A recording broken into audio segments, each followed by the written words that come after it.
చెప్పుకోండి చూద్దాం. ఒక్క కొబ్బరికాయ ధర ₹1, ఒక మామిడికాయ ధర ₹5, 20 నిమ్మకాయల ధర ₹1 అయినా ₹100కు 100 కాయలు కావాలి.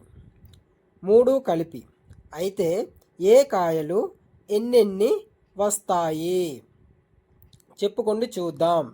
ఒక కొబ్బరికాయ ధర ₹1, ఒక మామిడికాయ ధర ₹5, 20 నిమ్మకాయల ధర ₹1 అయినా ₹100కి 100 కాయలు కావాలి. 3 కలిపి. అంటే 3 కాయలు కలిపి. అయితే ఏ కాయలు ఎన్నెన్ని వస్తాయి? చెప్పుకోండి చూద్దాం. కావాలి. 3 కలిపి. అంటే 3 కాయలు కలిపి.